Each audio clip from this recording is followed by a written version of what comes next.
오늘 말씀은 누가복음 12장 1절부터 21절, 제목은 쌓아두지 말고 누려라 입니다. 바리새인과 서기관들은 자신들의 권위를 무너뜨리고 자신들의 가르침과 차원이 다른 주님께 화가 날 대로 났습니다. 그래서 어떤 거라도 꼬투리를 잡기 위해 혈안이 되었지만 뜻을 이룰 수가 없었죠. 이렇게 되면 화가 더 나지 않겠습니까? 영적으로 정상적인 사람이라면 반드시 자신을 되돌아볼 것입니다. 인생은 완전할 수 없으니 우리들의 경건도 그럴 수 있지 않겠습니까? 그렇기에 무엇인가 잘못되었거나 다른 점이 발견되었으면 새롭게 진단하는 것이 정상적인 영성입니다. 그러나 당시 종교 지도자들은 대부분 그러하지 못했습니다. 그들에겐 자신들의 영성을 진단할 말씀이 없었기 때문입니다. 유전과 전통 그리고 형식이 그들의 진리였기 때문입니다. 이러면서도 백성들 앞에선 자신들의 가르침이 옳다고 했으니 주님 보시기에 얼마나 괘씸했겠습니까? 당연히 주님은 백성들을 향해 이들의 가르침을 경계하라고 하셨죠. 1절 바리새인들의 누룩 곧 외식을 주의하라가 그러합니다. 성경에서 누룩은 크게 두 가지 의미로 사용됩니다. 모든 것을 부패하게 만드는 기능과 작은 존재지만 전부를 변화시키는 존재로 말입니다. 부패하여 썩게 만들기도 하고 발효를 도우는 유익한 존재로도 등장하죠. 어쩌면 세상에 존재하는 모든 것들은 이렇게 순기능과 역기능이 공존하는 것이 아닐까 싶습니다. 그렇기에 그것이 어떻게 사용되느냐가 중요한 것입니다. 가령 독사의 독이 치명적인 것이지만 또한 그것이 해독제를 만드는 재료가 되기도 하듯이 말입니다. 그렇지만 불행하게도 바리새인들의 누룩엔 순기능이 없었습니다. 그들의 누룩은 외식이었고 눈에 보이는 것을 신앙의 전부로 만들고 만 것입니다. 바리새인들은 외식에 연연했기 때문에 눈에 보이지 않는 것엔 신경을 쓰지 않았습니다. 그러나 주님은 이런 말씀을 하셨죠. 감추인 것이 드러나지 않을 것이 없고 숨긴 것이 알려지지 않을 것이 없나니. 눈에 보이지 않는다고 해서 드러나지 않는 것이 아니라는 말씀입니다. 반드시 드러난다는 것입니다. 그러니 외식보다 중요한 것은 내적인 것이지 않겠습니까? 이것을 영적으로 해석하면 몸을 죽일 수 있으되 그 후에는 더 이상 해를 입히지 못하는 자를 두려워하지 말라는 것입니다. 인생은 육적인 존재가 아닙니다. 처음부터 영적인 존재로 창조되었기에 영적인 것에 집중해야 합니다. 주님은 이러한 가르침을 맡고 있던 바리새인들을 주의하라고 하신 것입니다. 5절 마땅히 두려워할 자를 내가 너희에게 보이리니 곧 죽인 후에 또한 지옥에 던져 넣는 권세 있는 그를 두려워하라. 내가 참으로 너희에게 이르노니 그를 두려워하라. 인생의 마지막은 어떻게 될 것인지, 어디로 갈 것인지, 지옥과 천국이 있다면 왜 나누어지는지 분명한 원리를 알아야 하지 않겠습니까?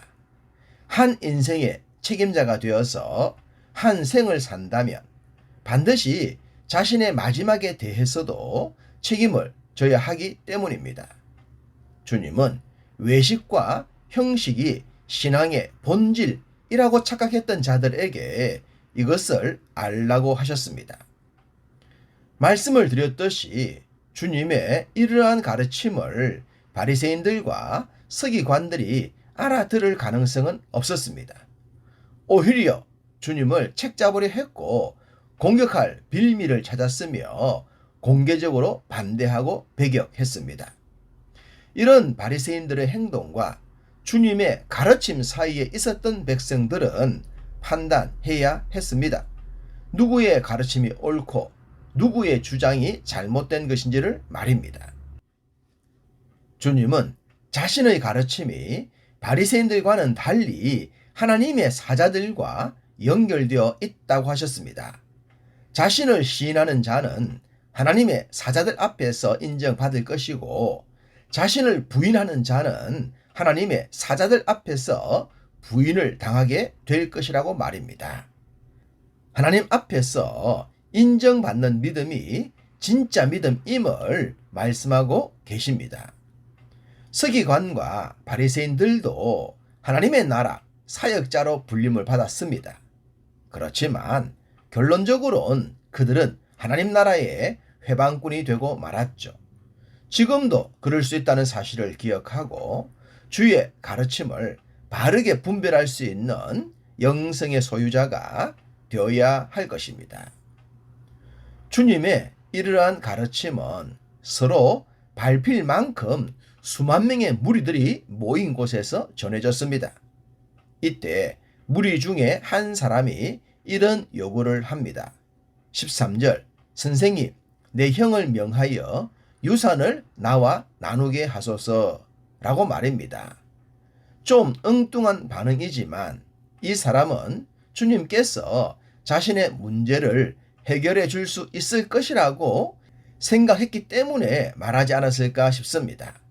아마도 당시 바리새인들이 자신의 문제를 해결해 주지 못했을 수 있습니다. 주님은 유산을 나누어 주지 않는 형이나 유산으로 인해 형과 다툼이 있는 자를 향해 근본적인 말씀을 하십니다. 삼가 모든 탐심을 물리치라. 사람의 생명이 그 소유의 넉넉한 데 있지 않다고 말입니다. 소유, 곧 물질의 넉넉함이 인생의 최고라고 생각하는 사람은 유산조차도 독차지하려 할 겁니다. 나눠주면 줄수록 자신의 삶이 궁핍해진다고 생각합니다. 그래서 관계가 끊어지더라도 쌓으려고만 하죠. 이런 사람들은 평생 쌓기만 하다가 쓰지 못하고 죽을 가능성이 높습니다. 물질의 노예가 된 사람들의 현주소이기도 합니다. 주님은 이 사람의 말을 들으시고 한 가지 얘기를 하십니다. 한 부자의 얘기입니다. 이 사람은 현재도 부자인데 농사가 잘 되어서 더 부자가 되었습니다. 현재 가진 것을 가지고도 죽을 때까지 쓸 수 있겠지만 더 쌓기 위해 더 큰 곡간을 짓겠다고 합니다. 아마도 이 사람은 앞으로도 물질이 늘면 더 큰 곡간을 지을 것이고 나눠주거나 흘려보내는 삶은 살지 않을 겁니다. 쌓는 재미에 빠졌기 때문입니다. 아무리 물질을 쌓는 재미가 쏠쏠하더라도 물질은 쌓아두기 위해 존재하는 것이 아니라는 겁니다. 물질은 누리기 위한 도구에 불과합니다. 자신의 삶과 타인의 삶을 윤택하게 만드는 도구 말입니다. 이런 것을 깨닫는다면 유산을 나눠주지 못할 이유가 없겠죠. 곡간을 크게 하기보단 나눔의 큰 행사를 할 것입니다. 물질보다 중요한 것은 윤택한 우리들의 영혼이기 때문입니다. 21절 자기를 위하여 재물을 쌓아두고 하나님께 대하여 부요하지 못한 자가 이와 같으니라. 물질이든 말씀이든 그 초점이 자신을 향하지 않도록 해야 합니다. 하나님을 잃어버리면 결론은 전부를 잃기 때문입니다. 바리새인들은 외식으로 진노를 쌓았고 부자는 물질로 패망을 쌓았습니다. 쌓을 때는 쌓고 나눌 때는 나누는 것이 참 믿음인데 말입니다. 오늘도 이런 모습을 삶의 현장에서 친히 체험하는 복된 날 되기를 간절히 소원합니다.